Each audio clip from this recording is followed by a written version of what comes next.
Bienvenidos a la conferencia Los errores del keynesianismo, que nos va a presentar Juan Ramón Rayo. En primer lugar, queremos agradecer desde la Asociación Students for Liberty a la Facultad de Economía y Empresa de la UB por cedernos el espacio, a la decana Elisenda Paluzzi por permitirnos llevar a cabo la conferencia y, evidentemente, al profesor Juan Ramón Rayo por aceptar venir y darnos la charla hoy. Bien, Students for Liberty somos una asociación de estudiantes liberales. Comenzamos a finales de 2013 a formar la asociación y ya tenemos estudiantes de varias universidades de Barcelona, como por ejemplo la Autónoma de Barcelona, la UB, la Pompeu Fabra o la Politécnica de Cataluña. Formamos parte de una red de asociaciones liberales de estudiantes, que es Students for Liberty, que tuvo su origen en Estados Unidos el año 2008 y que ya está presente en los 5 continentes del mundo. Nuestro objetivo, tanto el de la Asociación de Barcelona como de la red de asociaciones, es difundir las ideas liberales, tanto clásicas como contemporáneas, y desde una vertiente social y económica. Para ello, vamos a llevar a cabo varios actos como este, como otros debates, conferencias, seminarios, para denunciar las constantes políticas económicas y sociales liberticidas que se están llevando a cabo. Y además promoveremos un programa de investigación dirigido a ofrecer a la ciudadanía soluciones a la actual situación socioeconómica, que como sabemos es bastante difícil. Para estar al día sobre toda la información de nuestra asociación, podéis consultar el Facebook que aparece en el proyector, el Twitter, SFL Barcelona, y la página web que todavía está en construcción, pero a la que ya se puede acceder. Si necesitáis saber algo más, consultarnos cualquier cosa, podéis escribirnos a info@sflbarcelona.org. Por otro lado, haremos una presentación sobre Keynes, aunque estoy segura de que la mayoría de vosotros lo conocéis. Fue autor del Tratado de Teoría General de la Ocupación, el Interés y el Dinero, cuyas ideas determinaron la política económica de gran parte de Occidente después de la Segunda Guerra Mundial y que siguen actualmente llevándose a cabo. Por ejemplo, la política monetaria del quantitative easing de la Reserva Federal o las declaraciones de Mario Draghi cuando dice que haría todo lo posible por asegurar una solvencia de la zona euro, que como sabemos es inestable gracias al gasto desorbitado de las administraciones públicas que ahogan al contribuyente y que nada tienen que ver con el libre mercado, a diferencia de lo que nos quieren hacer creer. Finalmente, os presentaremos a Juan Ramón Rayo, porque hemos querido poner en duda las teorías del keynesianismo y hemos creído que el profesor Juan Ramón Rayo era el más indicado para hacerlo, porque es autor de Los errores de la vieja economía, donde refuta magistralmente la teoría keynesiana, y lo hace desde un punto de vista de la escuela austríaca, a la que pertenecen varios autores como Karl Menger, Eugen von Bauer, Ludwig von Mises, Friedrich Hayek o Murray Rothbard. Juan Ramón Rayo es licenciado en Economía y Derecho por la Universidad de Valencia, también máster en Economía de la Escuela Austríaca por la Universidad Rey Juan Carlos de Madrid y actualmente es profesor en el Centro de Estudios OMA, el Centro de Estudios ISEAD, y ha recibido el premio Julián Marías 2011 a la trayectoria científica en ciencias sociales para menos de 40 años. Es también analista económico en Es Radio y director del Instituto Juan de Mariana. Ha publicado también varios libros, como por ejemplo Una crisis y 5 errores, Crónicas de la Gran Recesión, El liberalismo no es pecado, Un modelo realmente liberal, Una alternativa liberal para salir de la crisis y Una revolución liberal para España, del que hará la presentación esta tarde en Illa Diagonal, en el FNAC, por si queréis asistir. Finalmente, gracias a todos por asistir, esperemos que sea de vuestro interés y, sin más, cedo la palabra al profesor Juan Ramón Rayo. el propósito, como muy bien nos han comentado, pasa por refutar los errores del keynesianismo, los errores de la teoría keynesiana. El keynesianismo ha terminado siendo la doctrina económica mayoritaria prácticamente en todo el mundo y en la mayoría de carreras y facultades universitarias, y aunque más o menos se ha llegado a una especie de lo que se llama la síntesis neoclásica, donde ya digo, las raíces son fundamentalmente keynesianas, a Keynes no se le conoce todo lo bien que se le debería conocer y sus errores tampoco se conocen todo lo bien que se deberían conocer. Y ese es un poco el propósito de esta charla. Entonces, lo primero es ubicar a Keynes, y más en concreto, que es de lo que voy a hablar, ubicar la teoría general, porque Keynes escribe durante varias décadas y no todos sus escritos son consistentes entre sí, lo cual no es algo necesariamente negativo, porque al fin y al cabo un autor va evolucionando y va cambiando de ideas y va rectificando sus errores previos, etc. Por tanto, me voy a centrar en la última obra de Keynes, que es la teoría general de la ocupación, el interés y el dinero, que además es la obra que ha tenido más repercusión, más relevancia y por la que recordamos a Keynes. Bien, entonces, esta obra hay que tener en cuenta que se escribe en el año 36. El año 36 es un contexto de depresión, bueno, se publica en el año 36 y por tanto se escribe a lo largo de los años 30. Y los años 30 son un periodo de depresión deflacionaria, de crisis económica gigantesca, crisis económica donde aparentemente no hay gasto y por tanto donde aparentemente hay una capacidad productiva ociosa enorme. Y eso es lo que le lleva a Keynes a reflexionar sobre el contexto en el que vivía. Y el contexto en el que vivía, insisto, y esto es importante, es un contexto donde se observa poco gasto, donde la gente ni consume ni invierte y donde además hay mucho desempleo. Mucho desempleo, muchas fábricas abandonadas y no utilizadas para producir. Por tanto, en apariencia, el diagnóstico es que no se gasta lo suficiente para poner en funcionamiento todo el equipo productivo. ¿Bien? Esa es la situación de los años 30, sobre todo de la primera mitad, bueno, en general durante toda la década de los 30. Keynes luego da un salto lógico, que ya es más discutible y es en el que basa su obra, y es pensar que esa situación de los años 30 es una situación persistente propia del sistema capitalista. Como ahora veremos, él opinaba que el capitalismo necesariamente degenera ya a largo plazo y de manera permanente en una insuficiencia de gasto agregado y que como no hay suficiente gasto agregado no se podrán poner en funcionamiento ni se podrán ocupar a todos los factores productivos. Por tanto, como ahora veremos, Keynes propondrá mecanismos para de alguna manera relanzar el gasto, para de alguna manera conseguir que esas economías capitalistas modernas y ricas gasten el suficiente dinero, el suficiente capital en conseguir ocupar a todos los factores productivos. Es decir, que la demanda sea capaz de seguir con la oferta.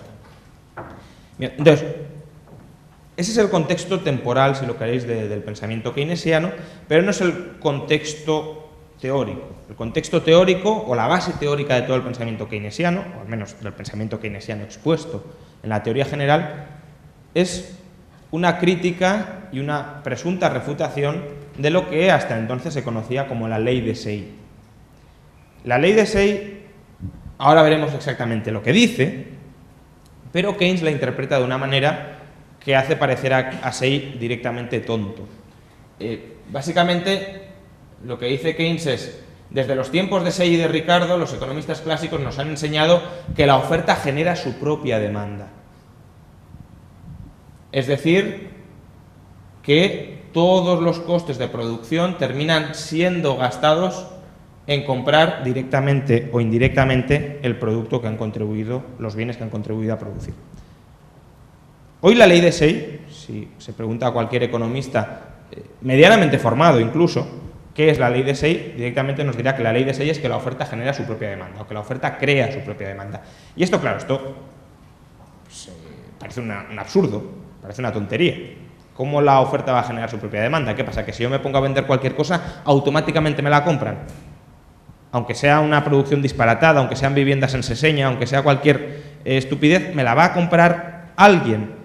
¿todo lo que se produzca va a terminar teniendo salida? Bien, esto es lo que claramente Keynes está poniendo en boca de Say. Pero, claro, si uno se va a lo que dijo Say, al texto de Say, que por cierto Keynes no cita en su obra, lo cual habría sido bastante de agradecer para clarificar qué pensaba realmente Say, lo que dice Say, lo leo y luego lo explico, porque bueno, el lenguaje del siglo XIX tampoco es que sea lo más claro del mundo. Dice Say: el hombre que dedica su trabajo a crear objetos valiosos que proporcionen utilidad de algún tipo, es decir, el hombre que se dedica a producir cosas para venderlas en el mercado, no puede esperar que ese valor sea apreciado y pagado por otras personas, a menos que esas otras personas cuenten con los medios para adquirirlos. Es decir, que si yo vendo algo en el mercado, no puedo esperar que me lo compren si el comprador no tiene algo con que pagarme. Si yo vendo y nadie me puede comprar porque nadie tiene poder adquisitivo para comprar, pues no me lo van a comprar. Está ahí todo bastante lógico. Pero la clave es lo que sigue ahora. Se pregunta Say: ¿pero en qué consisten esos medios? ¿En qué consiste ese poder adquisitivo para comprar mercancías? Dice: en otros productos valiosos, como lo son los frutos de la industria, del capital y de la tierra. Lo que nos lleva a una conclusión que puede resultar paradójica, y es que la producción es la que posibilita la demanda de otros productos. Es decir, mi poder adquisitivo, ¿en qué consiste? En mercancías que yo he producido. Ahora mismo se dice, la gente no consume. ¿Por qué no consume? Pues porque está en el paro. Es un motivo que podemos aducir de por qué no consume. ¿Y por qué está en el paro? Está en el paro significa que no está produciendo, no está generando valor para los consumidores o para otros agentes económicos. Y si no está produciendo, significa que no está demandando porque no ha producido. Si hubiese producido, tendría rentas, tendría poder adquisitivo con el que comprar otras mercancías. Por tanto, cuando decimos que el problema es de demanda, en el fondo también estamos diciendo que el problema es de oferta. ¿Por qué? Porque para demandar previamente tengo que ofrecer. Existe una alternativa, si os fijáis, que eso quizás es lo que Say no terminó de considerar, aunque no está claro. Y es que yo demande no en función de lo que ya he producido, sino en función de lo que voy a producir en el futuro. Eso sería el endeudamiento. Yo gasto hoy y pago mañana. ¿Pero con qué pago mañana? Con mi producción futura. En todo caso, lo que sí es cierto, y solo puede ser así, es que mi gasto actual está limitado o por mi producción pasada o por mi producción futura. Gastar sin producir es robar. Yo me quedo con tu producción y no te doy nada a cambio. Por tanto, por necesidad, la demanda viene limitada por la oferta. Eso es lo que decía Say, simplemente. Que si queremos gastar, tenemos que producir. Que no podemos gastar sin producir. Say no decía, de todas formas, que toda producción, como le atribuye Keynes, vaya a encontrar inmediatamente salida en el mercado. No dice que toda producción necesariamente se vaya a vender. Dice, el exceso de una mercancía concreta se produce o se da cuando su oferta excede su demanda total por alguno de estos dos motivos. Es decir, él contemplaba que en mercancías particulares podía haber un exceso de producción con respecto a la demanda de esa mercancía. ¿Cuáles serán esos dos motivos? O porque se ha fabricado de manera excesiva, o porque la producción de otras mercancías se ha quedado corta. Y yo añadiría, una mercancía se produce de manera excesiva cuando la producción de otras mercancías se queda corta. Este es un punto importante que nos remite al concepto en economía de coste de oportunidad. Si yo he producido más de algo, es porque he producido insuficientemente de otras cosas. He destinado demasiados recursos a producir un bien A y demasiados pocos recursos a producir un bien B. Por tanto, cuando tenemos un exceso de producción sectorial, en realidad lo que tenemos es un defecto de producción sectorial en otras partes de la economía. Y justamente el error de inversión ha estado en destinar demasiados factores a producir un bien y demasiados pocos a producir otro bien. Ese bien, por cierto, puede ser el ocio, puede ser el tiempo libre, puede ser simplemente dedicarnos a aumentar la productividad para, estabilizando nuestra producción, disfrutar de más tiempo libre. Por tanto, ya de entrada, fijaos que la doctrina Keynes malinterpreta, no sé si deliberada o no deliberadamente, a Say. Say simplemente está diciendo a largo plazo oferta y demanda han de ser iguales. ¿Por qué? Porque uno no puede consumir sin producir, no puede gastar sin producir. Y además a largo plazo toda producción se termina gastando. ¿Por qué? Porque sí, puede haber errores sectoriales de producción. Un empresario puede producir demasiado de un bien, pero a través del mecanismo de mercado, ¿qué pasa si un empresario produce demasiado de un bien? Que quiebra, porque no vende ese bien, tiene pérdidas y se readapta, desaparece. ¿Qué pasa si además otro empresario ha producido demasiado poco de otro bien? Que tendrá beneficios extraordinarios. Subirán los precios de ese bien porque habrá más demanda que oferta de ese bien. ¿Y qué pasa si suben los precios y hay beneficios extraordinarios? Que se empezará a invertir en producir más de ese bien. ¿Y de dónde saldrán los factores productivos para producir más de ese bien que se ha infraproducido? Del empresario que ha quebrado por haber producido demasiado de otro bien. Por tanto, el proceso de mercado lleva, no digo que perfectamente, no digo que sin problemas, no digo que sin dificultades de coordinación, digo que hay una tendencia empresarial a corregir los excesos de producción y a trasvasar los factores que están dedicados a excesos de producción a corregir los defectos de producción de otras mercancías. Y en ese caso, claro, si hay esa tendencia, oferta y demanda a largo plazo sí tienden a coincidir. Por tanto, insisto, Keynes malinterpreta deliberadamente a Say porque todo el programa keynesiano, ahora lo vamos a ver, se basa en separar radicalmente producción y gasto.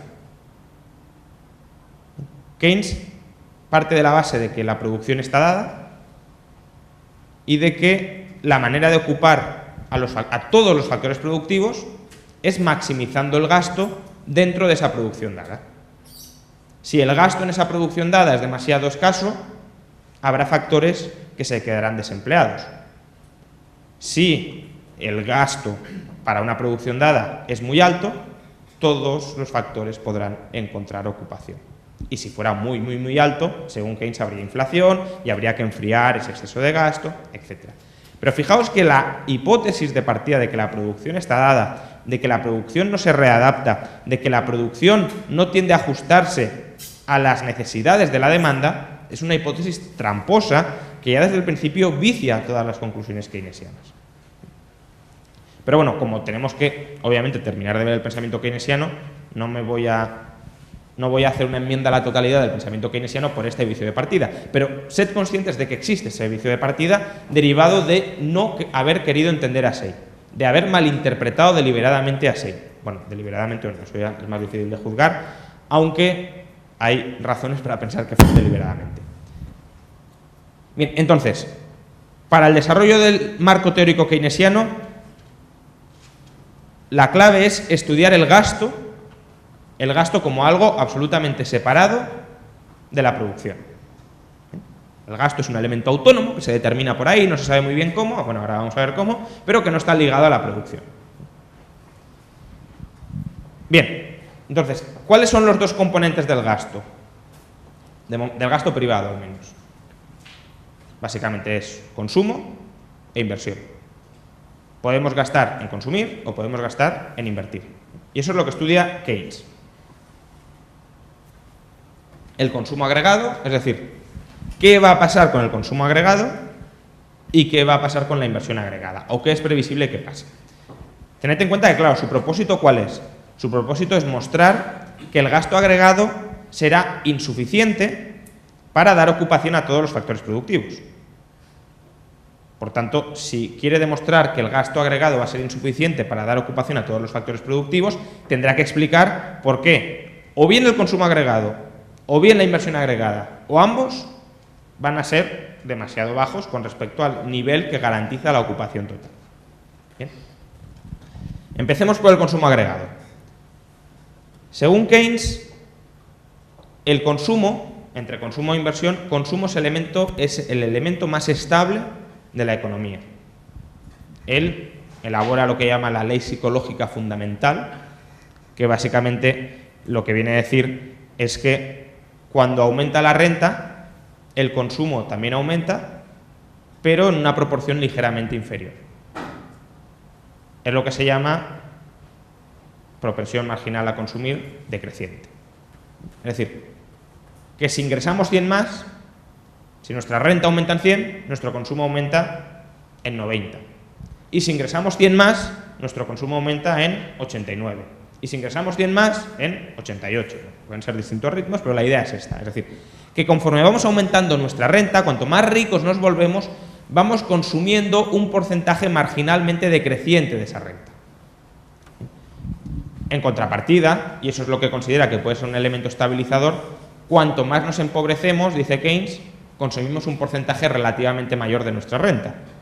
Y por eso Keynes considera que el consumo es el estabilizador último, porque una economía, si se empobrece mucho, al final terminará consumiendo el 100% de su renta y entonces todo el mundo estará empleado, aunque a un nivel de riqueza o a un nivel de renta muy inferior.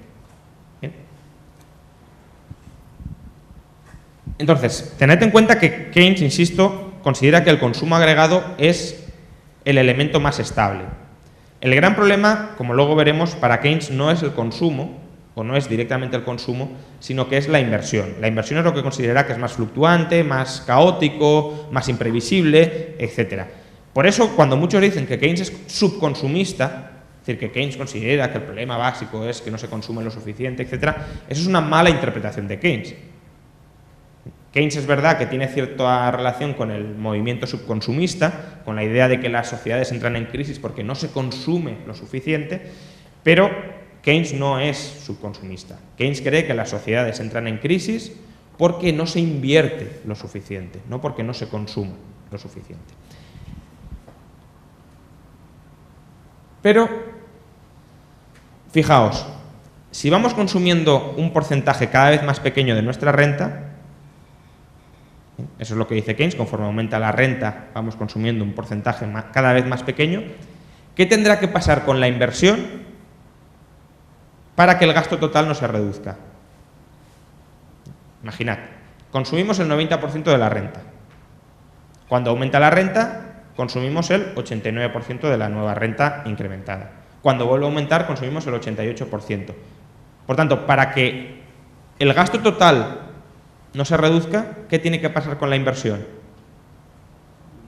Que aumente del 10 al 11, que aumente del 11 al 12, del 12 al 13, etc. Es decir, cuanto más rica es una sociedad, dice Keynes, el porcentaje de la renta, el gasto en inversión, el porcentaje de la renta que destina a la inversión, el gasto en inversión, tiene que ir aumentando para compensar la merma que se va experimentando en términos relativos en el consumo agregado. Y claro, lo que teme Keynes es que la inversión privada, que como ahora veremos se mueve por expectativas muy cambiantes, etcétera, no sea capaz de seguirle el ritmo a la reducción del consumo agregado.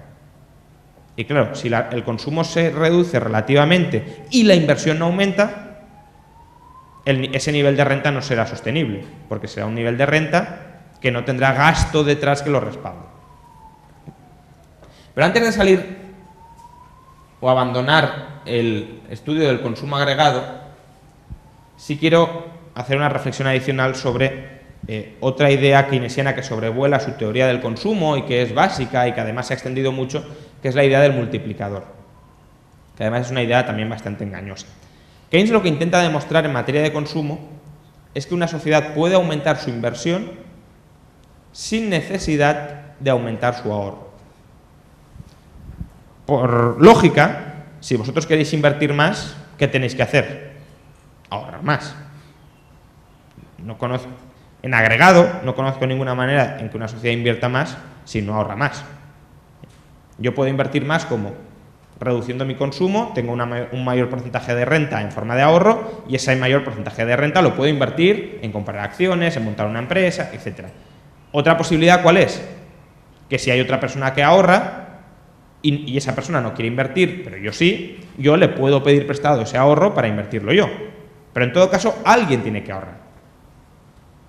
Si lo queréis ver en términos de Robinson Crusoe, o aunque sea de una economía en agregado, si vosotros os planificáis una inversión a un año, una inversión que no va a dar sus frutos, sus bienes de consumo disponibles para ser consumidos hasta dentro de un año, ¿cuánto tiempo tenéis que estar dispuestos a esperar a no consumir?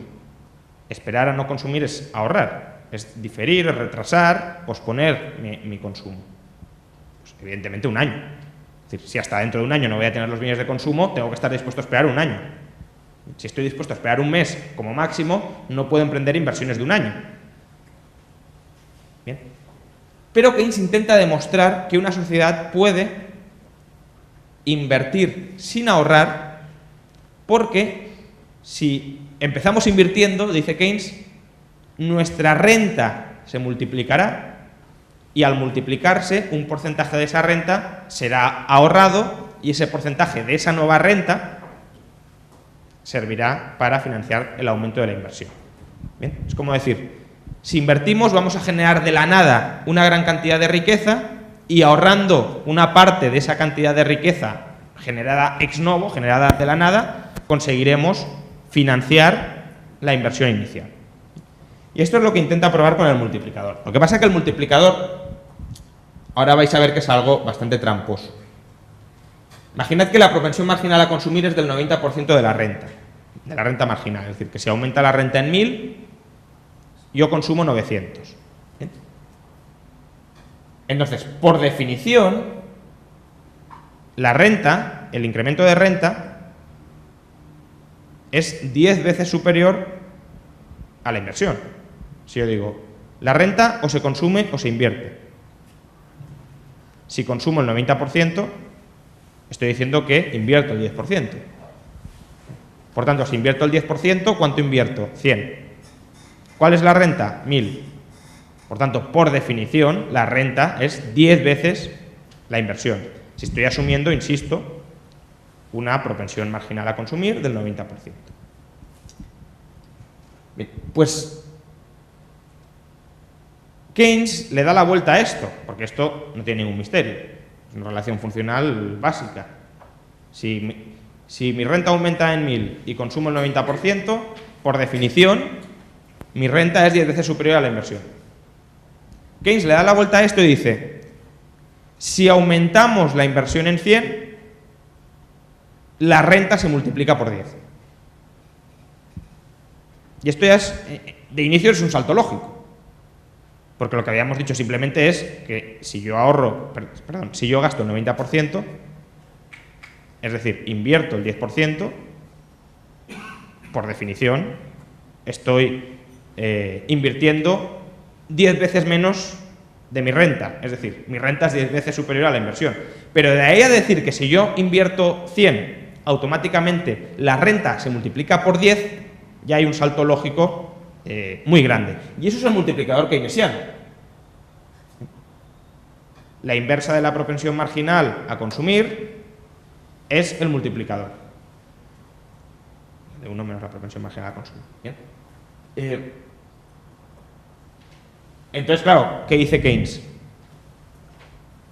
Si yo invierto 100, la renta se multiplica, es decir, la producción, la riqueza, se multiplica por 10. Por tanto, invirtiendo 100 ya tengo 1000 de nueva renta.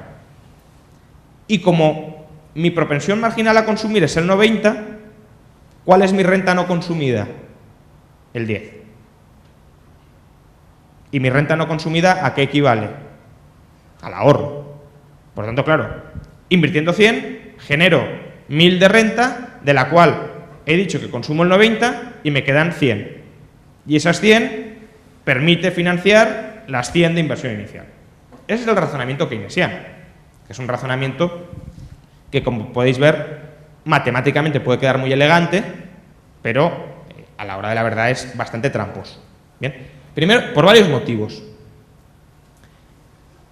O por un motivo esencial que tiene dos causas. El motivo esencial es que asume que toda multiplicación del gasto, porque sí que es verdad que si tú gastas 100 y ese otro gasta 90 y el otro gasta 81 y el otro gasta 72, etcétera, si yo le compro a él algo por 100 y él le compra a él algo por 90 y él le compra a él algo por 81, sí que es verdad que en agregado has generado un gasto adicional total de 1000. Eso es verdad. Pero el fallo keynesiano es suponer o equiparar multiplicación del gasto con multiplicación de la producción. ¿Se os ocurre alguna manera de multiplicar el gasto y que no aumente la producción? Por ejemplo, cuando hay inflación. Es decir, una sociedad puede gastar mucho más, nominalmente mucho más, sin que esa sociedad produzca más. Entonces, para que el multiplicador keynesiano fuera cierto, hay que suponer que todo aumento del gasto se transforma en aumento de la producción. Si no, estamos confundiendo aumento de las rentas nominales con aumento de las rentas reales. Pero claro, para que todo aumento del gasto se transforme en aumentos de la producción, se tienen que dar dos circunstancias. Bueno, la circunstancia fundamental es que tiene que haber capacidad ociosa. Es decir, que tiene que haber empresas que podrían producir si gastaras más en ellas y que no están produciendo porque no hay suficiente gasto. Entonces, uno puede decir, bueno, con 6 millones de parados en España, por ejemplo, parece que si se gastara más se podría producir más, porque esos trabajadores pues, irían a las fábricas y estarían produciendo bienes y eso generaría una riqueza adicional. Pero las dos condiciones para que esto sea cierto no son que exista algún factor productivo desempleado, sino que existan, la primera, todos los factores productivos que necesita una línea productiva desempleados. Imaginad que una fábrica puede contratar más trabajadores, pero necesita más petróleo, más gasolina para producir. ¿Qué pasará con el precio de la gasolina si la gasolina no hay sobreabundancia y capacidad ociosa de producción de gasolina? Que subirá de precio. ¿Y qué pasa si la gasolina sube de precio? ¿Qué pasará con otros empresarios que estaban utilizando ya la gasolina para producir antes de que subiera de precio? Que sus costes se dispararán. Y si sus costes se disparan, ¿qué harán con la producción? La recortarán. Y al recortar la producción, también hay un efecto multiplicador. Es decir, si yo despido a un trabajador, ese trabajador también deja de consumir y empieza a destruir rentas de manera multiplicada. Con lo cual, bien, hemos creado unas rentas en una parte de la economía que se han multiplicado a costa de destruir otras rentas de manera multiplicada en otra parte de la economía. ¿Cuál es el problema? Que esas otras rentas permitían cubrir ingresos y costes, ingresos y gastos, las que ya estaban creadas porque eran rentables, porque incluso en medio de la depresión funcionaban, y las rentas nuevas que hemos creado, las nuevas líneas de producción que hemos creado, no permiten cubrir ingresos y costes o ingresos y gastos. ¿Por qué? Porque si se pudieran cubrir ingresos y gastos, muy probablemente algún empresario las habría emprendido. Porque si no estamos diciendo, aquí hay unas oportunidades de negocio magníficas y nadie se ha dado cuenta de ellas, salvo Montoro, salvo Rajoy o salvo algún otro iluminado, y ha dicho voy a gastar el dinero en ellas porque yo soy más listo que millones de empresarios en España para lanzarme a producir. Por tanto, si no se había iniciado la producción de determinadas líneas, es porque no era rentable. Si tú gastas en líneas no rentables, lo haces a costa de líneas que sí son rentables, salvo que todos los factores productivos que necesitas estén ociosos. Pero es que no solo necesitas que todos los factores productivos estén ociosos, porque ¿qué pasa? Esos factores productivos, cuando tú los contratas, cuando tú les das renta, ¿qué van a hacer?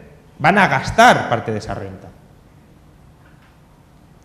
Entonces, también necesitas que el gasto que vayan a acometer esos factores productivos se realice en industrias que tienen margen para incrementar su producción, porque si no, de nuevo, va a haber subidas específicas en ciertos sectores, en ciertos bienes, en ciertos factores, subidas de precios. Imaginad, por ejemplo, que un empresario no necesita gasolina para producir. Y decimos, bueno, solo necesita trabajadores, por tanto, hay 6 millones de parados, si yo le doy renta, le doy gasto, esto va para arriba, esto se pone a producir. ¿Pero qué pasa? Los trabajadores reciben un salario y los trabajadores puede que sí que consuman gasolina. Por tanto, si esa renta en forma de salarios se transforma en más demanda de gasolina y la gasolina no se puede incrementar su producción sin utilizar factores que son relativamente escasos, subirá el precio de la gasolina y tendremos el efecto anterior que hemos comentado. Y quien dice gasolina dice electricidad, dice otras materias primas, dice infraestructuras, dice cualquier cosa que no haya una capacidad absolutamente ociosa para ser producida. Bien. Por tanto, la idea del multiplicador solo sería cierto o cierta en el jardín del Edén, es decir, en un mundo donde no hay escasez relativa de ningún factor productivo. Si hay escaseces relativas de un factor productivo, que se gaste la renta o que se gaste los factores de una manera impide relativamente que se gasten de otra. Y esa destrucción del empleo en otros sectores también tiene su efecto multiplicador.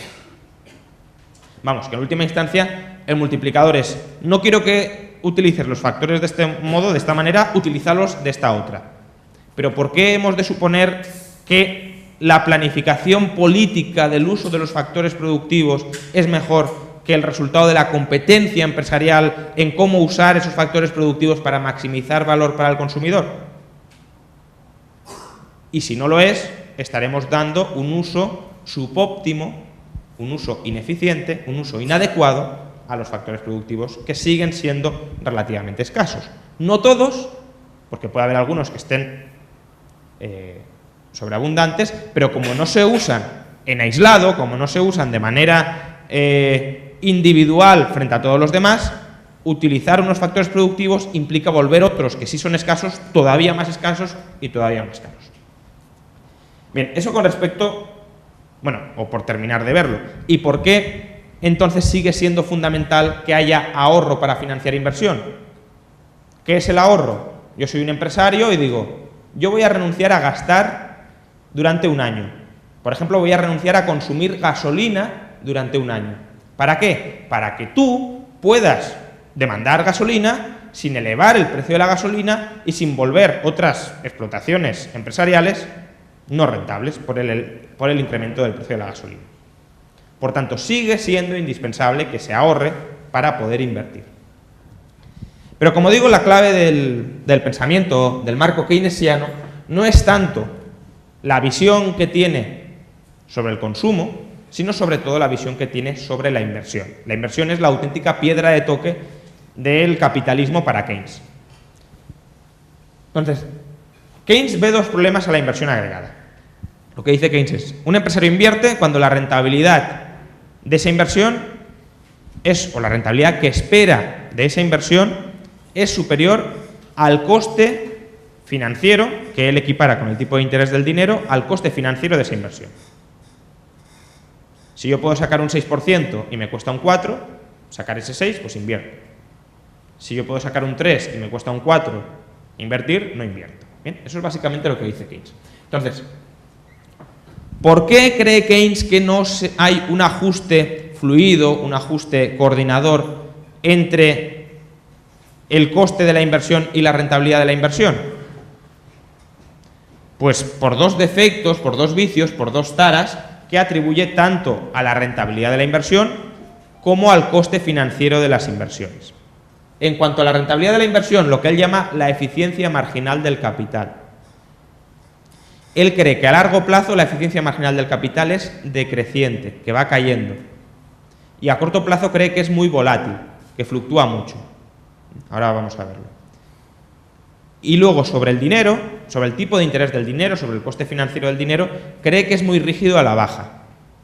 Con lo cual, ¿qué puede suceder? Imaginad que la rentabilidad de la inversión cae al 2% y el tipo de interés está en el 3%.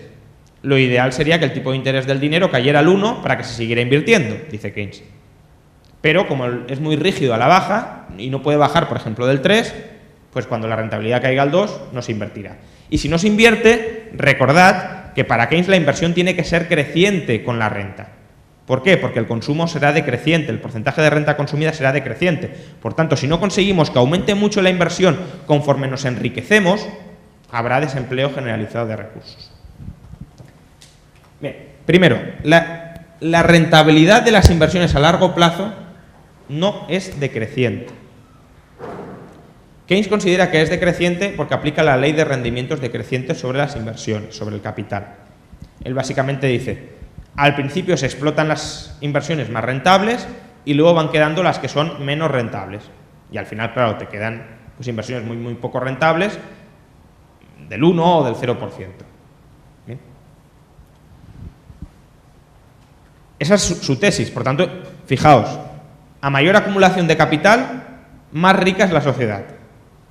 Cuanto más rica es la sociedad, ¿qué pasa con el consumo? Que es cada vez menor en términos relativos. Por tanto, mayor debería ser la inversión para mantener el gasto. Pero ¿qué pasa? Que cuanto más capital haya acumulado, el capital es menos rentable.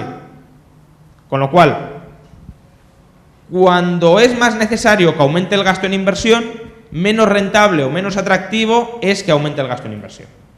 Y eso Keynes, claro, considera que nos lleva a que el gasto en inversión se paralice y que no el gasto total caiga.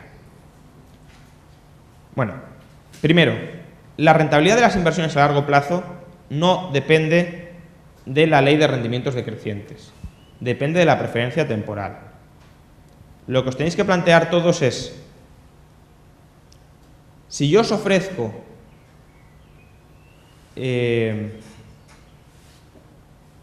daros, o cuánto pagaríais vosotros, cuánto me pagaríais vosotros ahora, porque yo os diera dentro de un año 1.000 euros. ¿Cuánto me pagaríais ahora? Habría una puja. Uno diría 100, 200. Y la gente iría subiendo. 900, 950. ¿Creéis que alguno llegaría a pagar 1.000? Sería absurdo, porque ¿para qué me dais a dar 1.000 ahora para recibir 1.000 dentro de un año? Tendríais que esperar a recibir esos 1.000, además a lo mejor corréis el riesgo de que yo no os pague, etcétera, etcétera. ¿Bien? Por tanto, habría un momento en el que esa puja pararía. No sé a qué nivel, pues probablemente por encima de 900, porque claro, si nadie quisiera pagarme hoy más de 900, estaría renunciando a una rentabilidad del 11%, que es una rentabilidad que no está mal. ¿Por qué del 11%? Porque pagaríais 900 hoy, recibiríais 1.000 mañana, es decir, recibiríais 100 euros extra sobre los 900 que habéis pagado, es decir, un 11%. Entonces, probablemente iría subiendo, pero no iría subiendo, como digo, ilimitadamente, sino que se pararía. Toda inversión es, en el fondo, eso, es adelantar hoy capital para recibir un flujo de renta futuro. Con lo cual, la rentabilidad de la inversión, de toda inversión, depende de cuál sea el descuento que aplicáis a esas rentas futuras. En mi caso, en el ejemplo que os he puesto, habéis aplicado un descuento, pongamos que como mucho me pagaríais 950. Habéis aplicado un descuento de 50 sobre el 1.000. Yo os daré 1.000 en un año y habéis considerado que no me vais a dar más de 950. Por tanto, me habéis descontado esa renta de un año de 1.000 en 50 unidades. Con una inversión, cualquier empresario hace lo mismo. Se plantea cuál es el horizonte temporal, el perfil de riesgo de la inversión y dice, si yo puedo sacar 10.000 en los próximos 10 años, no voy a invertir hoy más de 9.000, 9.050, 9.100, 9.200. Por tanto, esa diferencia entre lo que invierte y lo que sacará es el tipo de interés, es la rentabilidad de esa inversión. Por tanto, a largo plazo, si no hay cambios en lo que la gente valora el tiempo de espera, y en lo que la gente valora el riesgo, no habrá cambios en la rentabilidad de las inversiones. ¿Bien? Pero es que incluso la ley de rendimientos decrecientes no se aplica o no vale para el capital. ¿Por qué? ¿Qué dice exactamente la ley de rendimientos decrecientes? Dice que si incrementamos el uso de un input, de un factor productivo, el output que obtenemos va siendo cada vez menor. Pero hay una condición más para que eso sea así: que todos los otros inputs se mantengan constantes. Es decir, que si manteniendo todos los inputs constantes aumentamos el uso, hacemos un uso más intensivo de uno de esos inputs, el output es decreciente. Esto es cierto, pero es que el capital, los bienes de capital, no son una masa homogénea de bienes. Que vosotros me digáis, no, he construido una carretera y he creado un laboratorio. No estáis haciendo un uso más intensivo del mismo factor productivo. Estáis creando dos factores productivos distintos. Uno es una carretera, otro es un laboratorio. De hecho, esos factores productivos se complementan. ¿Cuánto es más productivo un laboratorio, un supermercado, una fábrica? ¿Cuando tiene una carretera con la cual los coches pueden llegar fácilmente a la fábrica? ¿O cuando está aislado en medio del bosque y es enormemente complicado acceder a ella? Pues, evidentemente, cuando tienes una carretera. Por tanto, el hecho de producir más de un factor productivo no reduce la rentabilidad del resto de factores, bueno, no rentabilidad financiera, no reduce la productividad del resto de factores productivos. Incluso la puede incrementar. Imaginad que mañana construimos centrales de cualquier tipo, no voy a entrar en ese debate, centrales que abaraten el precio de la energía un 50%.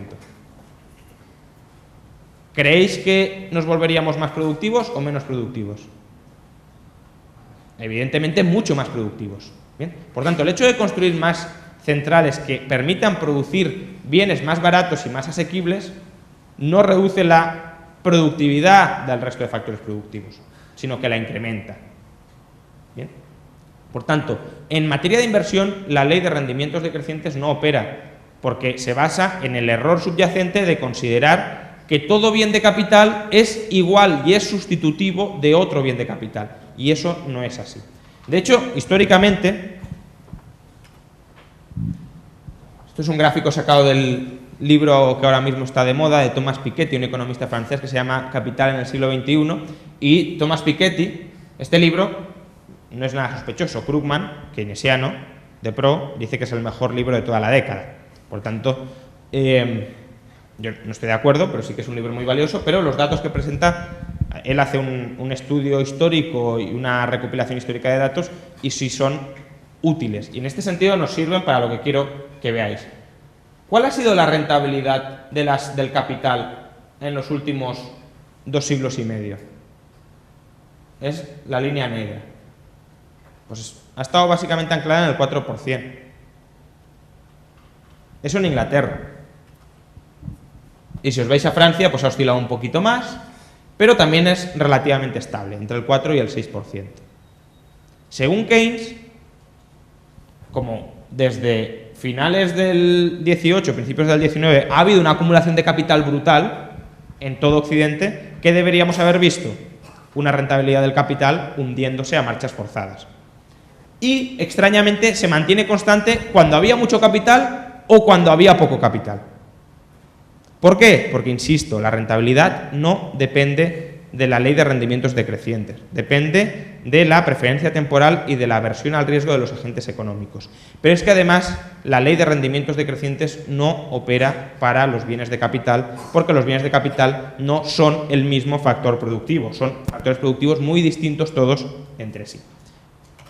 Bien, por tanto,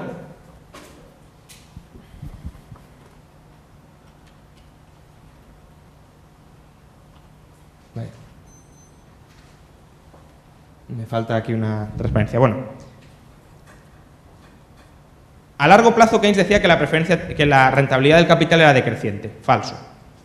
A corto plazo decía que era muy volátil. Es decir, que como la gente seguía por criterios de inversión, con lo que se han llamado los animal spirits, es decir, el ánimo con el que va el inversor al mercado, etcétera, la gente se puede volver loca de repente y puede dejar de invertir o puede creer que el mundo se va a acabar en el futuro próximo y que las inversiones no van a ser rentables, etcétera. Y es verdad que hay gente que es maníaco-depresiva y los mercados pueden ser maníaco-depresivos, efectivamente, pero también hay gente que tiene la cabeza fría. También hay gente que, si te abaratan mucho el precio de una inversión, ¿qué podría hacer esa gente? Comprar la inversión. Si te venden algo que vale 100 por 500, perdón, algo que vale 100 por 50, puede que haya gente que se decida a comprarlo por 50. ¿Por qué? Porque la rentabilidad implícita de esa compra es enorme. ¿Bien? Por tanto, es verdad que en el mercado hay elementos desestabilizadores, no digo que no, pero también hay elementos estabilizadores. Y la cuestión es plantearse cuáles prevalecen. Entonces, Keynes da varios motivos por los cuales cree que van a prevalecer los elementos desestabilizadores sobre los estabilizadores. Él compara la perspectiva de inversión a largo plazo, la de un señor que dice, bueno, ahora las cosas pueden estar muy mal, pero en 2 años se va a solucionar, por tanto, si ahora que están las cosas muy mal me venden duros a 4 pesetas, los compro, porque aunque ahora puede parecer que es algo malo, aunque incluso a lo mejor el mes que viene siga cayendo de precio, yo sé que a 2 o 3 años esto va a valer el doble o el triple, por tanto me interesa entrar. Él compara esa perspectiva de inversión a largo plazo con la perspectiva de inversión del trader en bolsa, del que está comprando y vendiendo todos los días, del que espera anticipar el movimiento de otras personas, aunque sea una inversión maravillosa a largo plazo, aunque sea una castaña a largo plazo, etcétera. Y cree, insisto, que van a prevalecer los ánimos y los espíritus, los animal spirits, de los inversores a corto plazo sobre los inversores a largo plazo. ¿Y por qué? Uno, porque dice que es más barato operar a corto plazo que a largo plazo. No justifica los motivos, simplemente los enuncia. Y aquí hay que decir que claramente no es más barato operar a corto plazo que a largo plazo. Operar a largo plazo es mucho más barato que operar a corto. Cualquiera que haya operado en bolsa lo sabe. Si estás operando a corto, estás pagando continuamente comisiones y estás pasando continuamente por la caja de Montoro, que es peor que las comisiones. En cambio, quien opera a largo plazo, si yo compro una acción a 10 años vista, pago una vez las comisiones y solo pago impuestos cuando las vendo dentro de 10 años. Por tanto, el operador a largo tiene claramente una ventaja mucho mayor que el operador a corto. Luego Keynes también dice que el operador a corto tiene más facilidades para apalancarse que el operador a largo. Y eso en parte, si habéis operado en bolsa, podría tener sentido. ¿Por qué? Porque generalmente la gente no se endeuda para invertir a bolsa a largo plazo. Si se endeuda o si pide prestado, bueno, a través de brokers y de operativa a través de márgenes, sí que pide prestado para invertir a corto. ¿Por qué? Porque imaginaos que invertís a 10 años, os endeudáis por 1.000 y en 2 años el precio de la acción ha caído muchísimo, pues vuestra solvencia relativa se deterioraría mucho. Entonces, ¿tenéis la capacidad de aguantar, de pagar los intereses, de pagar la deuda a corto plazo mientras vuestra solvencia relativa se ha deteriorado mucho? No es lo normal. Entonces, sí que podría parecer que es más fácil endeudarse a corto que endeudarse para invertir a largo. Y en ese caso, claro, si el operador a corto tiene más facilidades de apalancamiento, de endeudamiento que el operador a largo, podría tener una mayor influencia que el operador a largo. ¿Bien? ¿Qué sucede? Que hay 2 mecanismos por los cuales los inversores a largo plazo se pueden apalancar y que Keynes no trata. Uno son las opciones. Una opción que es, yo pago, por ejemplo, una opción call, yo pago unos céntimos de euro por una acción, por tener el derecho a comprar una acción que puede valer 30 euros, y si el precio futuro de esa acción supera los 30 euros, como yo tengo derecho a comprarla a 30, me quedo con la diferencia. Dicho de otra manera, pagando unos céntimos, puedo terminar adquiriendo una cantidad multiplicada de acciones. Y eso es el equivalente a apalancarse. Y las opciones están a la orden del día y las puede utilizar cualquiera. Por tanto, no es cierto ya de entrada que por esa vía. Y luego, si queréis ir a operaciones corporativas más elevadas, hay una operación que se llama recompra apalancada de acciones. ¿Qué es la recompra apalancada de acciones? Que un empresario pide prestado una enorme cantidad de dinero, compra una empresa y al comprar una empresa, ¿cómo paga la deuda? Los pagos mensuales o anuales de su endeudamiento, de su deuda asumida, los paga con los beneficios que obtiene derivados de haber comprado la empresa. Esto además tiene beneficios fiscales, etcétera, bueno, da igual. Pero que es muy habitual comprar empresas mediante recompras apalancadas de acciones. Por tanto, los operadores a largo plazo también tienen mayores facilidades tienen facilidades al menos tantas, si no mayores, que los operadores a corto para operar en el mercado. Y por último, también dice Keynes que, da otros dos motivos. Uno es que el ánimo de las personas es más bien conducente a operar a corto que a operar a largo. Es decir, que tenemos un impulso natural a operar a corto frente al de operar a largo, y esto es cierto. Si habéis estudiado algo de psicología del comportamiento, behavioral economics, Kahneman, Tarski, etcétera, sabréis que sí, que es verdad que el ser humano es cortoplacista y es miedoso y se guía mucho por sus instintos a corto plazo. Ahora bien, precisamente por eso, si os fijáis, existe una oportunidad de negocio que es: yo me ato en el mástil del barco, como Ulises frente a las sirenas, y a través de un programa muy estricto de condiciones, yo me dedico a no moverme por mis emociones, sino por la cabeza fría que he detallado en mi programa. ¿Que eso lo puede hacer poca gente? Bueno, podría ser, pero la gente que consigue hacerlo sacan rentabilidades extraordinarias. Son los llamados value investors, o incluso para el caso de Keynes hay una corriente bastante importante que se llaman contrarian investors. ¿Qué es el contrarian investor? El que va en contra de la manada. Dice que todo el mundo compra, pues yo vendo; que todo el mundo vende, pues yo compro. Y es gente que no se deja llevar por sus sentimientos, por sus emociones. Tiene un checklist y dice: yo solo compro cuando se cumpla esto, esto, esto y esto, con independencia de cuál sea mi impulso, de lo que yo quiera hacer.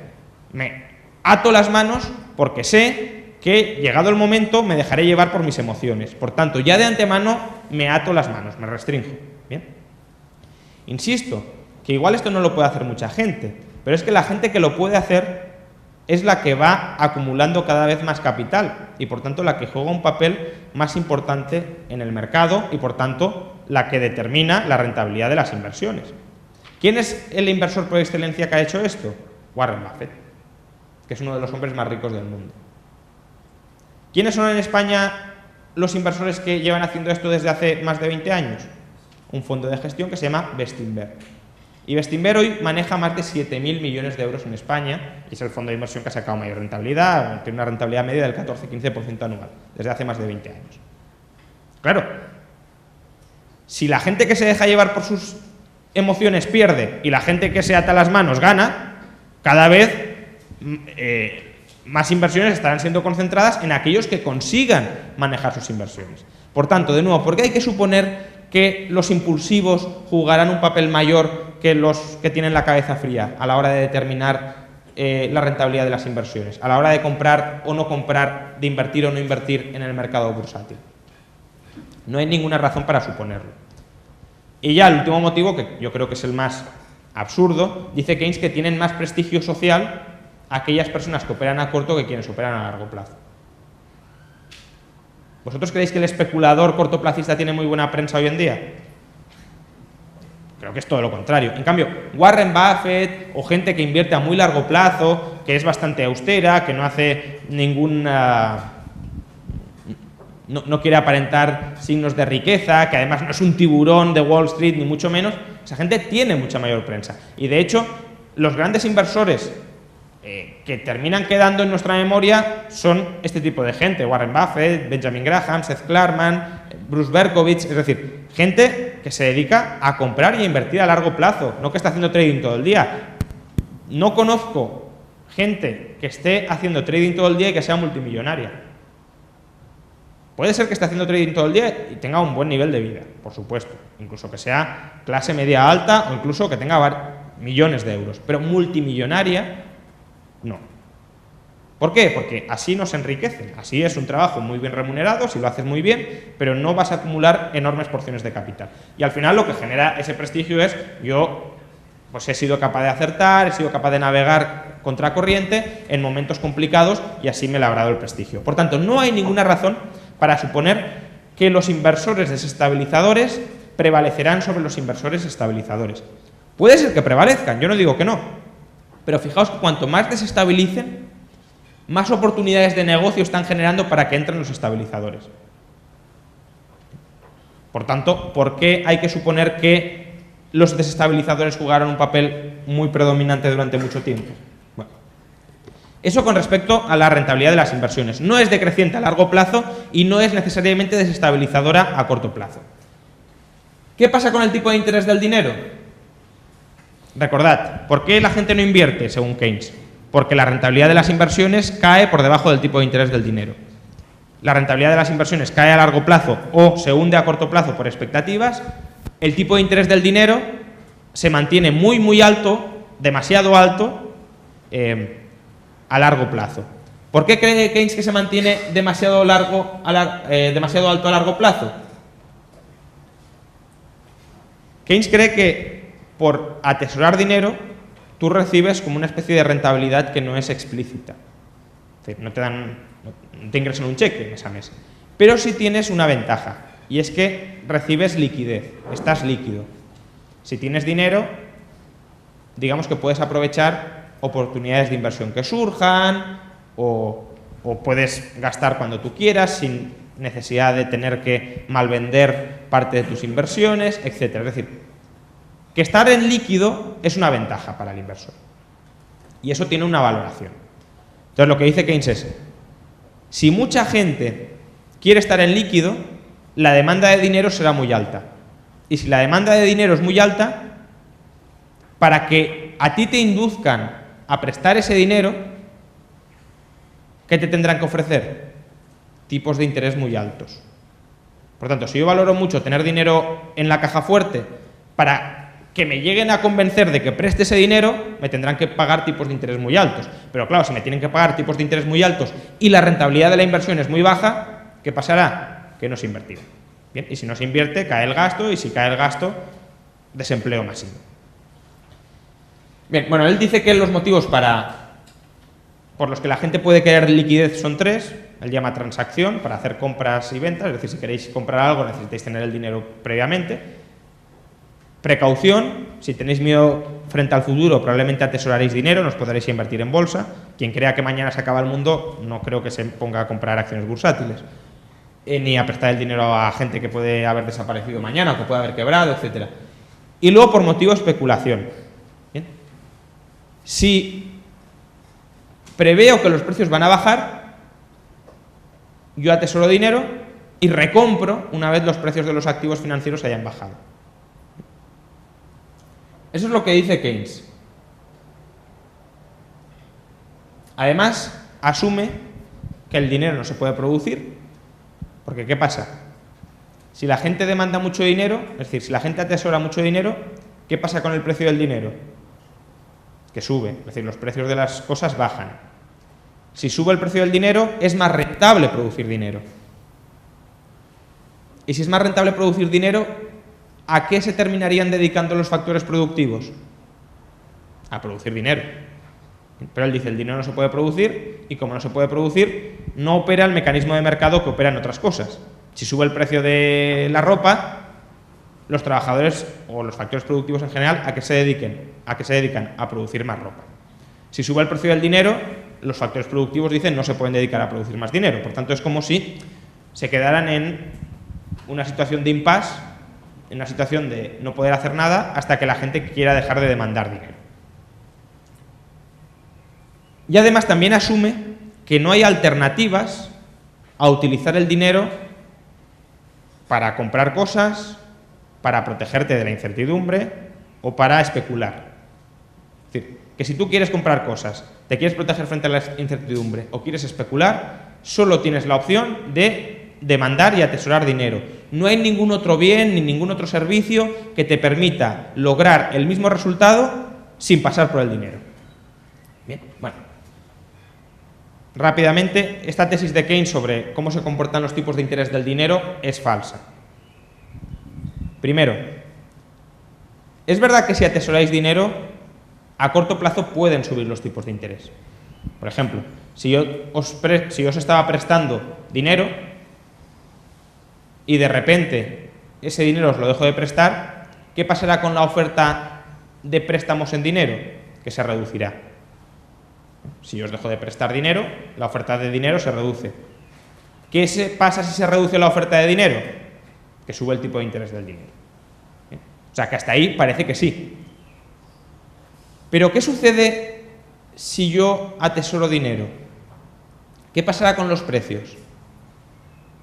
Que bajarán. Un poco lo que estamos viendo ahora. Hay deflación, ¿por qué? Porque la gente atesora dinero, no lo gasta y por tanto los precios bajan. Si los precios bajan, ¿qué pasa con vuestra demanda de dinero?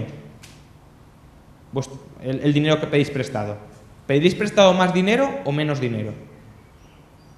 Pediréis prestado menos, porque para comprar las mismas cosas necesitaréis ahora menos dinero. Por tanto, aunque a corto plazo el tipo de interés pudiera subir cuando yo reduzco mi oferta de préstamos en dinero, como también se va a reducir vuestra demanda de préstamos en dinero, el tipo de interés volverá al mismo sitio donde estaba, aunque atesoremos más dinero. Por tanto, el tipo de interés, insisto, no depende del atesoramiento de dinero, depende de la preferencia temporal y de la aversión al riesgo, aunque se puede ver influido a corto plazo por los cambios en la oferta y en la demanda de dinero, pero solo es a corto plazo. Luego, sí existen sustitutos al dinero. Vosotros podéis pagar, por ejemplo, a crédito, podéis comprar a crédito. Imaginad que no tenéis dinero y queréis comprar. Decís, bueno, ya te pagaré dentro de un mes. Eso es un sustituto del dinero. Estáis comprando sin utilizar el dinero. De la misma manera, si queréis especular, no necesitáis dinero. De hecho, los especuladores no utilizan. La especulación moderna no se conduce porque los especuladores estén atesorando montañas y montañas de dinero. Los especuladores no son tío Gilito.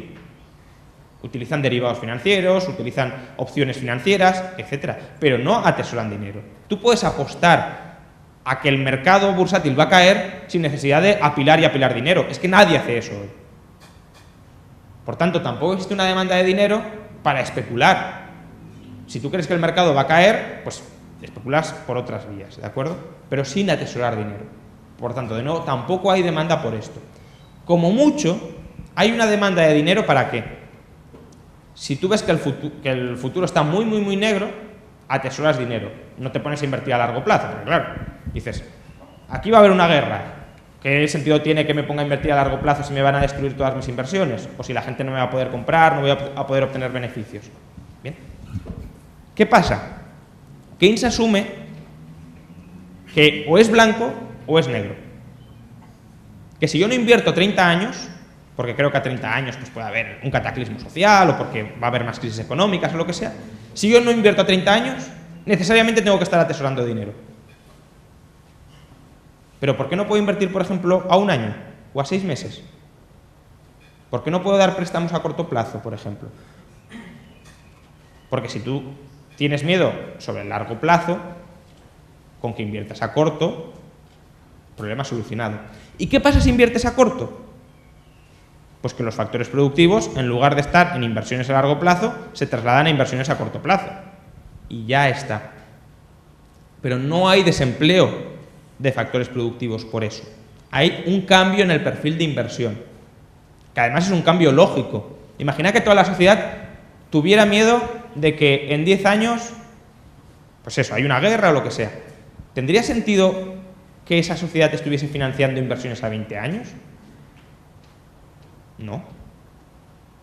O imaginad que esperáis que el año que viene, que en 2 años haya un terremoto que asole toda una ciudad. ¿Tendría sentido que nos pusiéramos a construir rascacielos en esa ciudad? No. ¿Por qué? Porque te tienes que preparar para lo que va a llegar dentro de 2 años. Y acometer inversiones que sabes que van a ser ruinosas o que temes que van a ser ruinosas en 2 años no parece que sea lo más adecuado.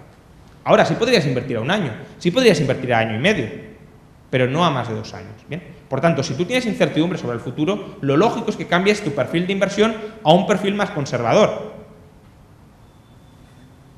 El caso contrario es decirle a los preferentistas, no, sigan invirtiendo en preferentes, no vayan a un perfil de inversiones más conservador.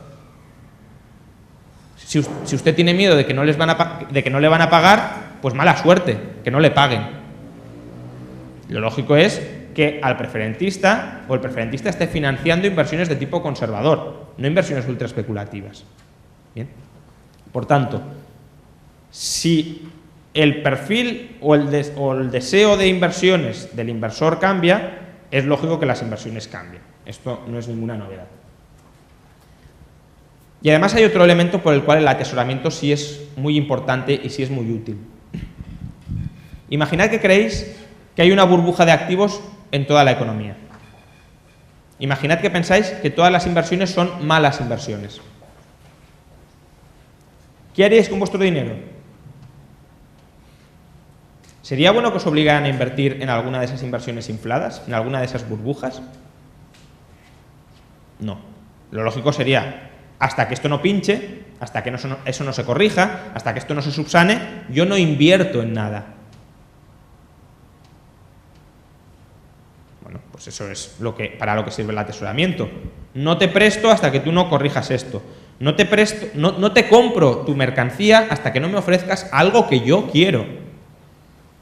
Y sin ese atesoramiento, sin esa posibilidad de no gastar, estáis vendidos al productor. Si estáis obligados a gastar, os pueden ofrecer cualquier cosa. Os pueden ofrecer cualquier mercancía estropeada, porque estáis obligados a desembolsar vuestro dinero. Es precisamente porque podéis decirle al empresario, no te voy a comprar hasta que no me ofrezcas lo que yo quiero, ya sea en términos de inversión o en términos de consumo, por lo cual podéis prevalecer sobre un empresario que no hace las cosas bien. Por tanto, el atesoramiento sí juega una función, y es una función básica para regular que se esté produciendo todo de la manera adecuada. Y esto ya muy rápidamente, precisamente, es decir, lo que hemos visto al final no hay motivo para pensar que el gasto en inversión va a ser demasiado bajo. De hecho, en los últimos 200 años, salvo en periodos de crisis económica, la inversión ha sido muy alta, a pesar de que supuestamente la rentabilidad de las inversiones sea decreciente y a pesar de que supuestamente los tipos de interés sean artificialmente altos. Ni una cosa ni la otra. Ha habido inversión suficiente. ¿Por qué? Porque la rentabilidad de las inversiones no ha caído y porque el tipo de interés no ha sido artificialmente alto. Entonces, lo de Keynes, recordad que es una teoría sobre la producción a largo plazo. Y él cree que a largo plazo el capitalismo está condenado a desaparecer porque no habrá suficiente gasto. Pero Keynes también tiene una teoría del ciclo, y la teoría del ciclo deriva de esta teoría a largo plazo. Y es que él cree que cíclicamente, ya no solo por tendencia, sino que cíclicamente puede haber episodios en los que el gasto caiga demasiado y en los que haya que meter gasto para que todo el mundo sea contratado, para que todo el mundo tenga empleo. Y esto es justamente lo que llamamos políticas económicas keynesianas, políticas económicas de estímulo. ¿Que cae el gasto privado? El gobierno gasta más, por ejemplo, déficit público y a gastar en lo que sea. ¿Cuál es el problema de estas políticas? Sería muy largo de explicar y lo voy a resumir, por tanto. Los ciclos económicos o las crisis económicas, ¿por qué se producen?